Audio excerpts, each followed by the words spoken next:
सुन रहे हैं समाचार एजेंसी ऑफ इंडिया का ऑडियो बुलेटिन। नमस्कार, आप सुन रहे हैं समाचार एजेंसी ऑफ इंडिया में बृहस्पतिवार 9 जुलाई 2020 का प्रदेश स्तरीय ऑडियो बुलेटिन। अब आप रीना सिंह से समाचार सुनिए। देश में कोरोना के संक्रमित मरीजों की तादाद का आंकड़ा 8.25 लाख के लगभग पहुंच गया है। वर्तमान में यह आंकड़ा 7,71,850 पहुंच गया है। देश में कुल एक्टिव मरीजों की तादाद से लगभग 2,05,000 से ज्यादा लोग स्वस्थ हो चुके हैं। देश में अब तक सक्रिय मरीजों की तादाद 2,72,861 एवं रिकवर्ड मरीजों की तादाद 4,77,715 है। जिनका निधन हुआ है उनकी संख्या 21,174 है। अब तक देश में कुल 1,07,40,832 लोगों का कोविड परीक्षण कराया जा चुका है। मध्य प्रदेश में संक्रमित मरीजों के मिलने की तादाद अब पहले की तुलना में कम होती दिख रही है। प्रदेश में कुल संक्रमित मरीजों की तादाद से लगभग 8,567 से ज्यादा लोग स्वस्थ हो चुके हैं। प्रदेश में आंकड़ा 16,036 पहुंच गया है, जिसमें एक्टिव मरीजों की तादाद 3,420, रिकवर्ड मरीजों की तादाद 11,987 एवं जिनका निधन हुआ है उनकी तादाद 629 है। प्रदेश में जिन जिलों में कोरोना के संक्रमित मरीजों की तादाद 200 से ज्यादा है, उनमें इंदौर में 4,998, एक्टिव मरीजों की तादाद 875, भोपाल में 3,225, एक्टिव मरीजों की तादाद 596, उज्जैन में 871, एक्टिव मरीजों की तादाद 20, मुरैना में एक्टिव मरीजों की संख्या 833 एवं सक्रिय मरीजों की तादाद 496, नीमच में 470 कुल एवं एक्टिव मरीजों की तादाद 27, ग्वालियर में कुल 712, संक्रमित मरीजों में से 357 एक्टिव, जबलपुर में कुल मरीजों की संख्या 462 एवं एक्टिव मरीजों की तादाद 80, बुरहानपुर में 416, एक्टिव मरीजों की तादाद 17, सागर में कुल मरीजों की संख्या 423 एवं एक्टिव मरीजों की तादाद 74, खंडवा में 367 कुल एवं एक्टिव 67, खरगोन में कुल 333 मरीजों में से एक्टिव मरीजों की तादाद 46, भिंड में 313 कुल संक्रमित मरीजों में से एक्टिव मरीज 79 एवं देवास में कुल मरीज 242 एवं एक्टिव मरीजों की तादाद 37 है। प्रदेश में मंडला एवं अनूपपुर में एक्टिव मरीजों की तादाद 0 है।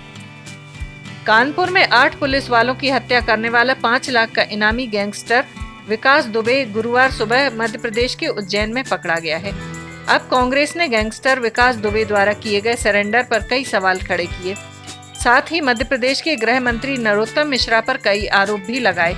कांग्रेस ने कहा, क्रोनोलॉजी समझिए, नरोत्तम मिश्रा कानपुर के प्रभारी थे, अब वो उज्जैन के भी प्रभारी हैं। उत्तर प्रदेश कांग्रेस ने गुरुवार को ट्वीट कर नरोत्तम मिश्रा और कानपुर के कनेक्शन को दिखाया। ट्वीट में कहा गया कि चुनाव में नरोत्तम मिश्रा कानपुर के प्रभारी थे और अब वो उज्जैन के प्रभारी हैं। बता दें कि नरोत्तम मिश्रा ही मध्य प्रदेश के गृह मंत्री हैं। उधर उत्तर प्रदेश कांग्रेस ने ट्वीट में कहा कि आप क्रोनोलॉजी से जुड़े कुछ तथ्य समझिए। विकास दुबे उज्जैन से गिरफ्तार हुआ, नरोत्तम मिश्रा मध्य प्रदेश के गृह मंत्री हैं। नरोत्तम मिश्रा उज्जैन के प्रभारी मंत्री हैं। नरोत्तम मिश्रा कानपुर चुनाव में प्रभारी थे। विकास दुबे कानपुर का रहने वाला है। मामले को लेकर न सिर्फ उत्तर प्रदेश कांग्रेस बल्कि मध्य प्रदेश कांग्रेस भी आरोप लगा चुकी है। मध्य प्रदेश कांग्रेस की ओर से ट्वीट में लिखा गया है कि गृह मंत्री नरोत्तम मिश्रा यूपी चुनाव में कानपुर के प्रभारी थे और अभी उज्जैन के प्रभारी हैं।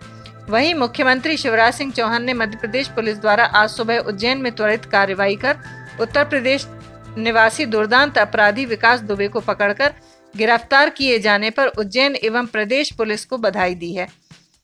मुख्यमंत्री श्री चौहान ने कहा कि उनकी आज प्रातः उत्तर प्रदेश के मुख्यमंत्री श्री योगी आदित्यनाथ से भी चर्चा हुई है। मुख्यमंत्री श्री चौहान ने बताया कि राज्य सरकार उत्तर प्रदेश सरकार के निरंतर संपर्क में है। अपराधी को उत्तर प्रदेश पुलिस को सौंपने के लिए दोनों राज्य सरकार की पुलिस आगामी आवश्यक कार्यवाही कर रही है। उत्तर प्रदेश पुलिस के लिए सबसे बड़ा वांछित अपराधी बन चुका विकास दुबे आखिरकार कानून के शिकंजे में आ चुका है। 8 पुलिस कर्मियों की हत्या के मुख्य आरोपी विकास की गिरफ्तारी गुरुवार को नाटकीय अंदाज में मध्य प्रदेश के उज्जैन से हुई। महाकाल मंदिर में उसने खुद अपनी पहचान बताई, मैं हूं विकास दुबे कानपुर वाला। जिस अपराधी को पुलिस दिल्ली, हरियाणा, यूपी के बिहार से पड़ोसी देश नेपाल तक में तलाशती रही, वह ऐसे स्थान पर मिला जहां शक की सुई नहीं गई थी। अभी कई सवाल बरकरार हैं जिनका पुलिस को जवाब देना है। आखिर वह किस तरह एक सप्ताह तक कानून के हाथ से बचता रहा और फरीदाबाद से होटल से बचकर निकलने के बाद करीब 800 किलोमीटर दूर उज्जैन तक कैसे पहुंचा। माना जा रहा है कि विकास दुबे को एनकाउंटर के डर से सरेंडर के लिए एक सेफ जगह की तलाश थी।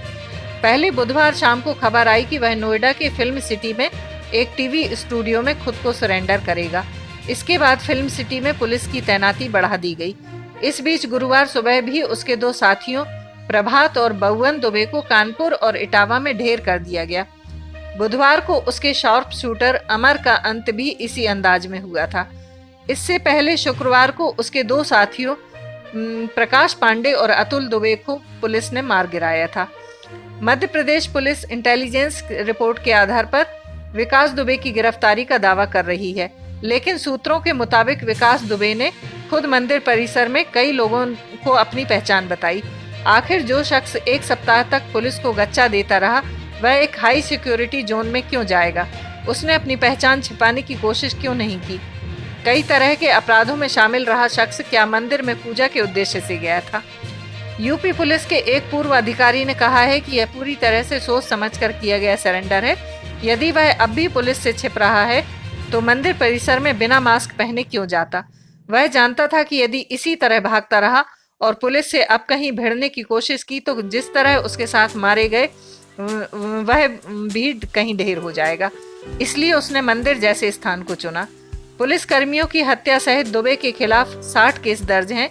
वह कानपुर के बिकरू गांव में पुलिस कर्मियों की हत्या के बाद 3 जुलाई से फरार था। योगी आदित्य ने विकास दुबे के सिर पर 5 लाख रुपए का इनाम घोषित किया था। पिछले माह कोरोना संक्रमित होने के बाद दिल्ली के मैक्स अस्पताल में भर्ती रहे राज्यसभा सांसद ज्योतिरादित्य सिंधिया ने कोरोना मरीजों के लिए प्लाज्मा डोनेट किया है। इस संबंध में सिंधिया ने सभी लोगों से भी कोरोना संक्रमितों के लिए मदद की अपील की है। समाचारों के बीच में हम आपको यह जानकारी भी दे दें कि मौसम के अपडेट जानने के लिए समाचार एजेंसी ऑफ इंडिया के चैनल पर रोजाना अपलोड होने वाले वीडियो जरूर देखें। 70 के दशक में धूम मचा देने वाली रुपहले पर्दे की फिल्म शोले में सूरमा भोपाली के किरदार से दुनिया भर में अपनी पहचान बनाने वाले फिल्म अभिनेता जगदीप का बुधवार रात को निधन हो गया। मध्य प्रदेश के दतिया में 29 मार्च 1939 को जन्मे जगदीप का असली नाम सैयद इश्तियाक अहमद जाफरी है। 81 वर्षीय जगदीप काफी समय से बीमार चल रहे थे। जगदीप जाफरी के अंतिम दर्शन के लिए उनके बेटे जावेद जाफरी भी मुंबई पहुंच गए हैं। रमेश सिप्पी की फिल्म शोले में उनका डायलॉग मेरा नाम सूरमा भोपाली ऐसे ही नहीं है, आज भी लोगों की जुबां पर है। फिल्म शोले के सूरमा भोपाली यानी अभिनेता जगदीप को आज और बीते कल की पीढ़ी ताउम्र नहीं भुला पाएगी, पर असली सूरमा भोपाली के नाम से जाने जाने वाले नाहर सिंह बघेल को ये दोनों ही पीढ़ियां कभी नहीं जान पाएंगी। नाहर सिंह वो असली सूरमा भोपाली हैं जिन पर यह किरदार निभाया गया था।